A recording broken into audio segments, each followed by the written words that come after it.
சூரியன் உதிக்கின்ற நாட்களில் சிறந்த நாளான ஜும்ஆவுடைய தினத்தில் அல்லாஹ்விற்கு செலுத்த வேண்டிய கடமையான வணக்கத்தை நிறைவேற்றுவதற்காக நாம் அனைவரும் அவனுடைய ஆலயத்திலே ஒன்று குழுமி இருக்கின்றோம். அகிலங்களின் அதிபதி, நியாய தீர்ப்பு நாளின் நாயகன், எல்லாம் அல்ல அல்லாஹ்விற்கே அனைத்து புகழும். அவனது அன்பும் அருளும் சாந்தியும் சமாதானமும் வற்றா பெருங்கருணையும் உலகிலே தோன்றிய அனைத்து இறை தூதர்களின் மீதும் அவர்களிலே இறுதியாக வந்த அகிலத்தாருக்கோர் அருட்கொடை அழகிய முன்மாதிரி நம்முடைய தலைவர், நமது உயிரினும் மேலான முஹம்மது ரசூலுல்லாஹ் ஸல்லல்லாஹு அலைஹி வஸல்லம் அவர்களின் மீதும் அவர்களை அப்படியே பின்பற்றி வாழ்ந்து மறைந்த அத்துணை நல்லடியார்களின் மீதும், குறிப்பாக இந்த ஜும்ஆவுடைய சபைக்கு வருகை தந்திருக்கக்கூடிய இன்னும் வர இருக்கக்கூடிய அனைவரின் மீதும் என்றென்றும் என்று நிலவட்டுமாக என்ற பிரார்த்தனையோடு இந்த ஜும்ஆவுடைய உரையை ஆரம்பம் செய்கின்றோம்.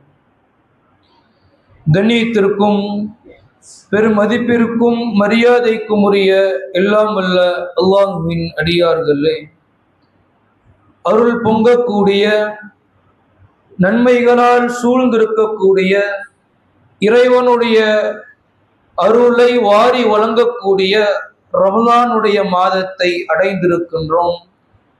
அந்த ரமலான் மாதத்தின் முதலாவது ஜும்ஆவையும் நாம அடைந்திருக்கின்றோம். அல்லாஹ் ரப்புல் ஆலமீன் இந்த மாதத்திலே ஆரோக்கியத்தோடு இபாதத் செய்வதற்கான வாய்ப்புகளையும், நோன்பு நோற்கக்கூடிய வாய்ப்புகளையும், அதன் மூலம் இறையச்சத்தை பெற்றுக்கொள்ளக்கூடிய பாக்கியத்தையும் நம் அனைவருக்கும் தந்தருள் புரிவானாக.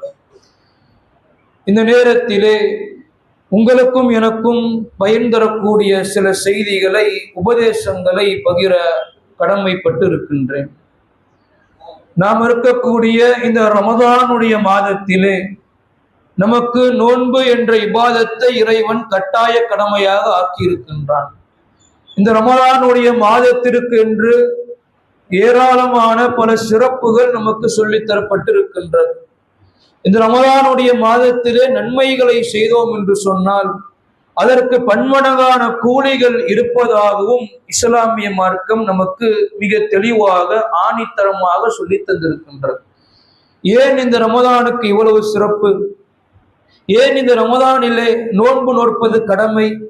ஏன் இந்த ரமதானில் நன்மைகளுக்கு பல மடங்கு கூலி என்று சொன்னால் ஒரே ஒரு காரணம்தான். இந்த ரமதானில் தான் இறைவன் தன்னுடைய வேத வாக்கை, தன்னுடைய வார்த்தை என்று சொல்லக்கூடிய அல் குர்ஆனை இந்த ரமதானில் தான் முதலாக இந்த இறக்கி அருளினான். அதன்தான் இந்த ரமதான் மாதத்திலே இவ்வளவு சிறப்புகள், நோன்பு நோற்பது கடமை என்பதை திருமறை குர்ஆன் நமக்கு சொல்லித் தருகின்றது. அல்லாஹ் ரப்புல் ஆலமீன் 2வது அத்தியாயம் 185வது வசனத்திலே கூறுகின்றான், ஷஹ்ரு ரமதான் அல்லதி உன்சில ஃபீஹில் குர்ஆன்.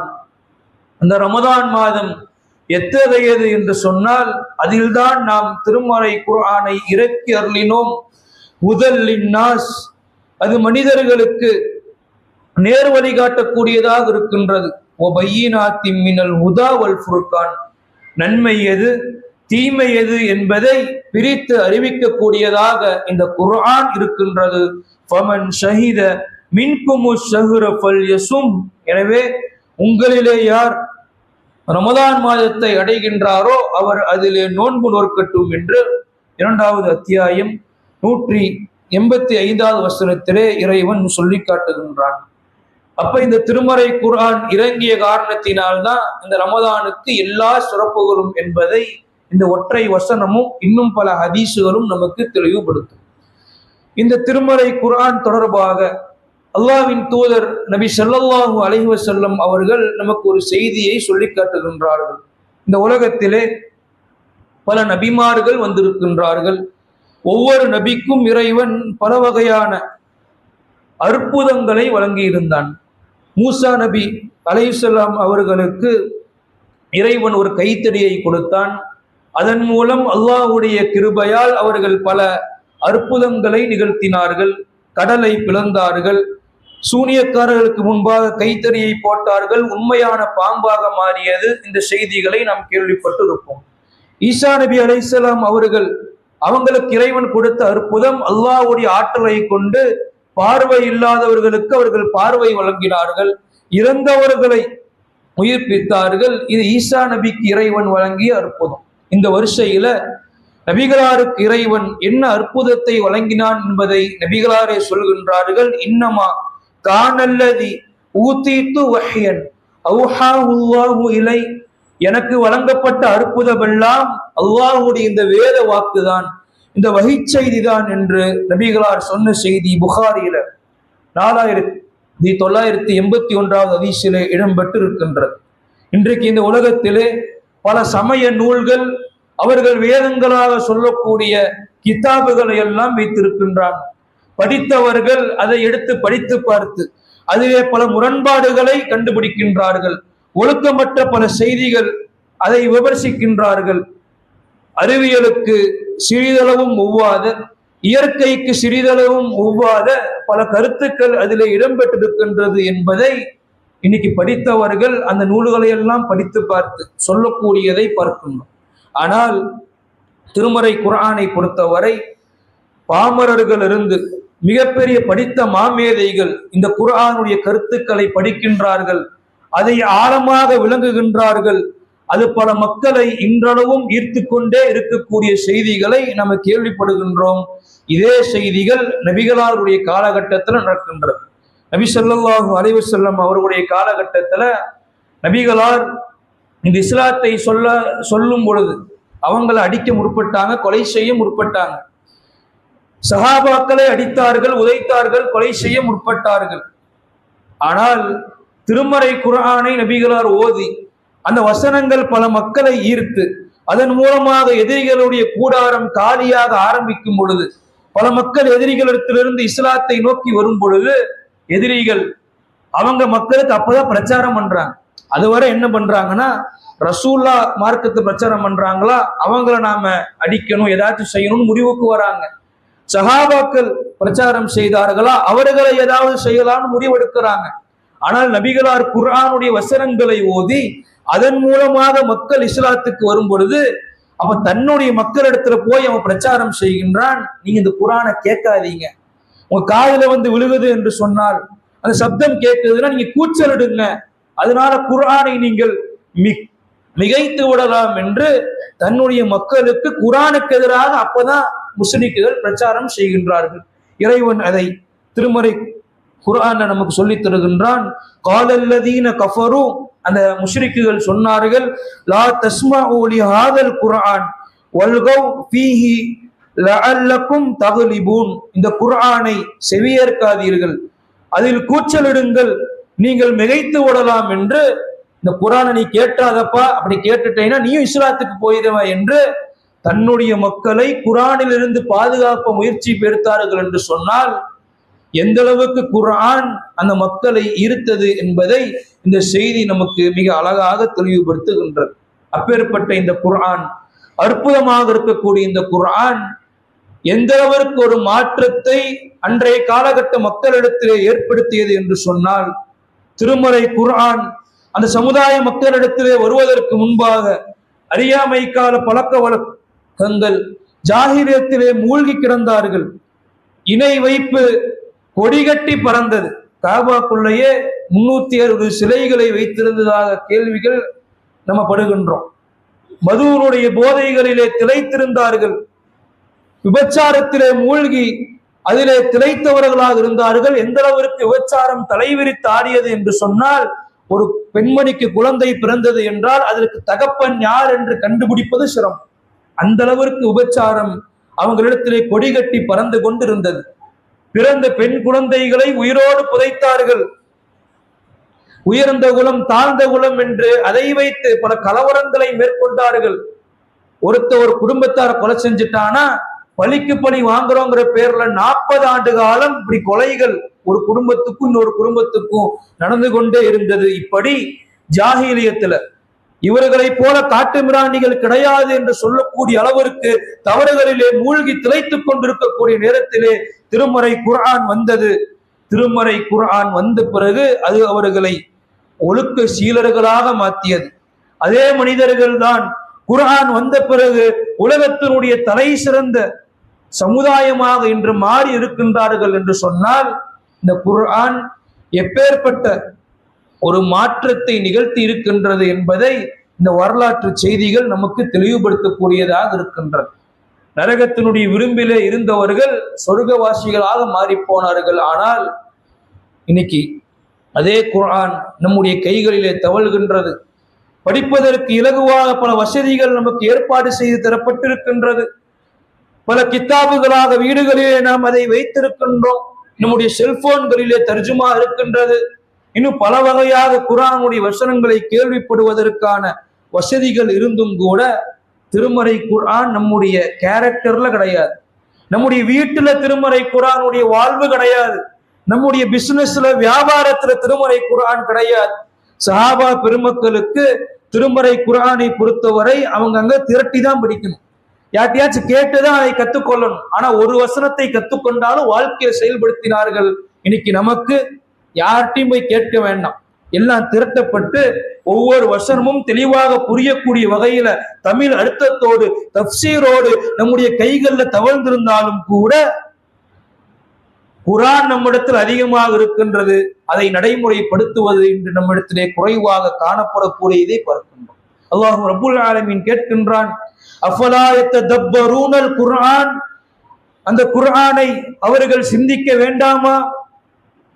அம் அலா குலூபின் அஃப்காலுஹா, அல்லது அவங்களுடைய உள்ளங்களிலே பூட்டிடப்பட்டிருக்கின்றதா என்று இறை நம்மை நோக்கி கேட்கின்றானே. திருமறை குர்ஆன் நம்மிடத்தில் இருக்கின்றது. ஆனா வட்டியில மூழ்கிய சமுதாயமாக இன்னைக்கு இஸ்லாத்துல பல மக்கள் இருக்கின்றார்களே. இன்னைக்கு வட்டி வாங்கக்கூடிய பல மக்கள் நோன்பு நோற்றவர்களாக இன்னைக்கு இருக்கின்றோமா இல்லையா? நோன்புங்கிற இபாதத்திற்கு வட்டிங்கிற பெரும்பாவமும் இருக்கு. நோன்புங்கிற இபாதத் இருக்கின்றது, தொழுகையால் இருக்கின்றோம். போதை பொருட்களுடைய கலாச்சாரம் சமுதாயத்திலே அதிகமாக காணப்படுகின்றது. புறம் பேசக்கூடிய மக்களை பார்க்கின்றோம். இப்படி பல வகையான தவறுகளை அடுக்கிக் கொண்டே போகலாம். அப்ப குர்ஆன் நம்மிடத்துல என்ன மாற்றத்தை ஏற்படுத்தியதுன்னு நம்ம சிந்திக்க கடமைப்பட்டிருக்கின்றோம். இன்னைக்கு இஸ்லாமிய சமுதாயத்துல பல வகையான பிரச்சனைகள், எதிரி சமுதாயம் நம்மை அடிக்கின்றான், பல வகையான துன்புறுத்தல்களுக்கெல்லாம் காரணம் இஸ்லாமிய சமுதாய மக்கள் திருமறை குர்ஆனை நடைமுறைப்படுத்தாததுதான். இன்னைக்கு திருமறை குர்ஆன நோன்பு மாதத்துல முக்கியத்துவத்தை கருதி பேஜுக்கு பேஜ் படிக்கிறோம். அரபியை மட்டும் படிச்சுட்டு விட்டுறோம். அல்ல வீட்டுல யாராவது இறந்து விட்டார்கள் என்று சொன்னால் இறந்தவருடைய தலைமாட்டில் அமர்ந்து சூரா யாசீன் ஓதுறோம். அது மார்க்கத்திலே கிடையாது. அல்லது திருமறை குர்ஆனை வீட்டுல அலங்கார பொருட்களாக வைத்திருக்கின்றோம்.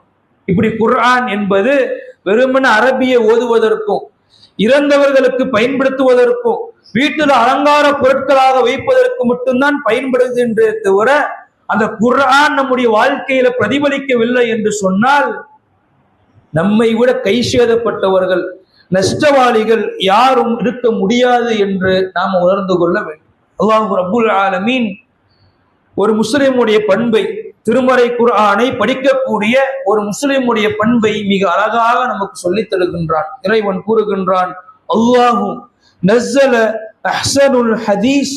இந்த குர்ஆனின் மூலமாக இறைவன் அழகான பல செய்திகளை சொல்லி காட்டுகின்றான். அதை கேள்விப்படக்கூடிய முஸ்லிம்கள் எப்படி ஆவார்கள் தெரியுமா? அந்த வசனங்களை படிப்பதனால், அதை கேள்விப்படுவதனால் அவங்களுடைய ரோமங்கள் எல்லாம் சிலிர்த்து விடுகின்றது, அவருடைய தோள்கள் எல்லாம் சிலிர்த்து விடுகின்றது என்று அல்லாஹ் சொல்லி காட்டுகின்றானே. இன்னைக்கு குர்ஆனுடைய வசனத்தை கேள்விப்பட்டோம்னா, தமிழ் அர்த்தத்தை படிச்சோம்னா நம்முடைய ரோமங்கள் சிலிர்க்கின்றதா? நம்முடைய தோள்கள் சிலிர்க்கின்றதா? நிச்சயமாக கிடையாது. ஏன்னா உள்ளம் ஆர்ந்து அல்லாஹ்வுடைய பயத்தோடு பயபக்தியோடு இந்த குர்ஆனை பல மக்கள் படிப்பது கிடையாது. அப்படித்தான் நம்முடைய வாழ்க்கை சென்று கொண்டு இருக்கின்றது. இறைவன் இன்னொரு வசனத்திலே சொல்லி காட்டுகின்றான், லவ் அன்ஸல்னா ஹாதல் குர்ஆன அலா ஜபலில் லரஐதா. இந்த குர்ஆனை ஒரு மலையின் மீது நாம் இறக்கி இருந்தோம் என்று சொன்னால், காஷியம் முத்தசத்தியம் மின் ஹஷியத்தில்லாஹ், அல்லாஹ்வுடைய அச்சத்தினால், அல்லாஹ்வுடைய பயத்தினால் அந்த மலை பணிந்து நொறுங்கி விழுந்ததை நீங்கள் பார்த்திருப்பீர்கள். வதில்கல் அம்சாலு நதுரிபுஹா லின்னாசி லஅல்லஹும் யதஃபக்கரூன். மனிதர்களாகிய நீங்கள் சிந்திக்க வேண்டும் என்பதற்காக இந்த உதாரணத்தை நாம் கூறுகின்றோம். இந்த குர்ஆனை உங்களுக்கு நாம கொடுத்திருக்கிறோம். இதுவே மலைகளுக்கு இந்த குர்ஆனை நாம் கொடுத்திருந்தோம் என்று சொன்னால் அல்லாஹ்வுடைய அச்சத்தின் காரணமாக அது பணிந்து நொறுங்கி விழுந்திருக்கும் என்றால் குர்ஆனுடைய வசனங்களை இறைவன் எப்படி சொல்கின்றான்னு பாருங்க.